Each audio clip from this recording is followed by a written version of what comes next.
Hi, everybody. So, as promised, here's a tutorial again on how to put together a speech.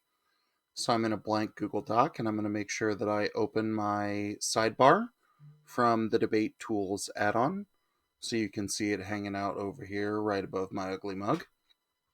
So, the affirmative case that I'm going to work on answering right now is the death penalty. So, I'm going to click the hat button, and I'm just going to put death penalty 1NC strategy.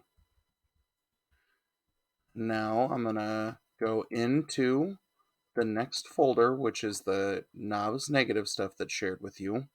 I'm going to go into the disadvantages folder because remember, that's always the thing that I'm going to take first. I want to make sure that I have offense against the affirmative case before I start looking for specific answers. Normally, I would have my own file with everything highlighted that I would be ready to read at a moment's notice, but since this is the generic starter set for all of you, you may have your own version of the highlighted 1NC. So I'm going to wait for this to load. And then here on the sidebar, it's going to tell me exactly what I need to take. So as this pops up, right, in a disadd file, anything that's got this 1NC label under it, or over it, means that I should read this in the first speech. So I'm going to click on the New Civil Rights Movement DA, and I'm literally just going to copy and paste everything from this section. And it's going to, of course, move slowly because I'm recording my screen.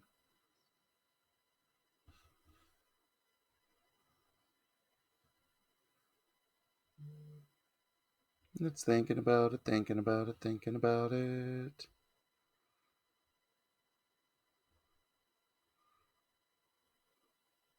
All right, there's C. And then we need the impact movements are essential to promoting democracy. Boom. Whoops. Too far. Okay. So now I've got all of this and I'm literally going to copy it, go back to this document and paste it. And boom.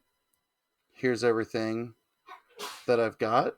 And I'm just going to go up here and I'm going to click block to make that match the formatting of everything else. So I've got my disadvantage, and now I need to figure out what else that I want to read. So for now, I'm going to close my movements disadd file, go back into the negative packet, and open my case neg. So since we're answering the death penalty AF in this video, and both classes have been assigned the death penalty at different times, again, I'm opening the negative file, and I'm looking for things that I think I need to read. Yes, Toby. Okay. I've got a helper downstairs with me today. So I wait for it to open, and again, the sidebar is going to be my friend. So the first thing that I can do is grab an inherency card, right?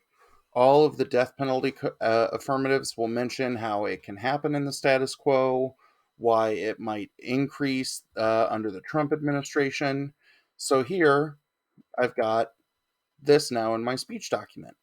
But instead of saying 1NC squo solves, the organizational header at the top, the block heading, this thing right here, is going to tell me, what I need to say in my speech or what I need to call it. So I'm just going to change this to inherency. That way I know to read this on inherency. The death penalty AF that we're working with has a racism advantage. So the first argument that I can read is this no racial bias argument. And I'm going to copy and paste it over here. And I'm going to change this from no racial bias to racism advantage. Daddy. Daddy. Yes, sir. What instrument is this? It's a ukulele. Ukulele. Right. I'm going to go back. Hey, can you do that over there? Okay, so I'm going to see if there's anything else that I think I need. So maybe the AF reads the piece of evidence that compares it to slavery. So I can copy and paste that and say that they're different things. And then I'm going to look to see if there's anything else I want to read. I could say the death penalty is morally right, but since they're reading a racism advantage and not a dignity advantage, I don't think that's the best argument to read. But what I do want to read is this life without parole argument, right? So if the affirmative wins the argument that the death penalty is problematic, it's racially applied, all of that stuff, we can make the argument that it would lead to life without parole in a world where we get rid of the death penalty. So we've got those, we've got answers to inherency, we've got answers to the racism advantage, and the last thing we know we need an answer to is solvency. So I've clicked my block button. Hey, Bubba. Sorry. Thank you. So I'm going to go back here and see what kind of things I want to read on solvency. So in disadd files, when it says 1NC and 2NC, it intentionally is separated out that way. In case files, I could read all of these things if I wanted to in the 1NC, but this is, here's what you can read in the first speech, and then in the negative block, these are things that you can read as extensions if you wanted to go for that argument. So from solvency, I know I want this circumvention argument first. Circumvention literally means somebody will find a way around the plan. And this piece of evidence says that Texas found ways to circumvent previous limitations on the death penalty in the past. Second, I want this spillover argument because I know one of the last cards in the 1AC says that we'll solve all kinds of other problems in prisons as long as we abolish the death penalty first. And then I can look at this and go, do I want to read this backlash turn? No, because we don't have a way to deal with that.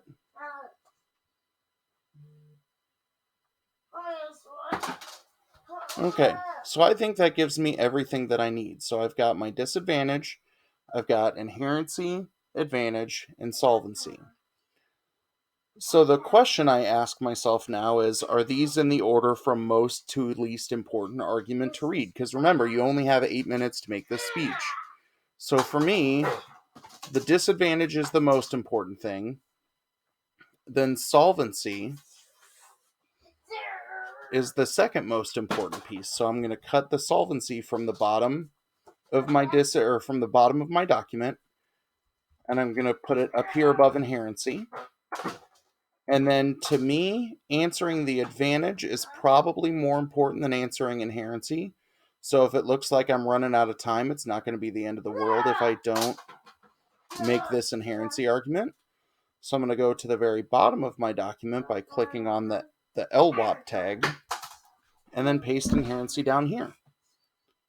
And there it is. In a matter of minutes, I have copied and pasted things in to make my 1NC. So in terms of what to read, right, I want to read these headers because they tell the judge where these arguments are. So if I don't want to say new civil rights movements disadd, you can see that I can't spell. Right? Movements DA, solvency, racism advantage, inherency. That these underlined headers tell me what I need to say. Remember, you read anything that's bold, so I need to read the tag and the author's last name and date.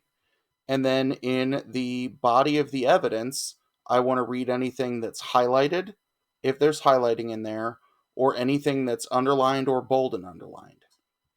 Now, I've had some people who said they struggle when it's broken out into paragraphs like this. So if you want to make all of this one easier to read paragraph for you, then you can highlight everything that's in this piece of evidence. You can click the condense button and it will make it one block paragraph. And then you can click the shrink button and it makes all of your non-formatted text smaller. The last thing that you could do, especially since you're not, you know, you have more than 11 minutes to prepare this speech, unlike in an actual round where you've got the 1AC plus cross-X, you could go through and highlight down the pieces of evidence that you think you need to read to, sound clearer and cleaner and not go over your 8-minute time limit. For the purposes of this activity, I don't care if it's over or under 8 minutes, that I just need to assess your first speech. And if you can hear my helper again, I'm sorry, he's got some energy and it's cruddy outside, so he can't play. But there you go. So you're going to read your block headings, your tags, your cites, and then anything that's underlined or anything that you go in and highlight. And you'll do this on the appropriate Flipgrid assignment that you find on Google Classroom. If you've got any questions, let me know. Send me an email. But you can watch this as many times as you want to.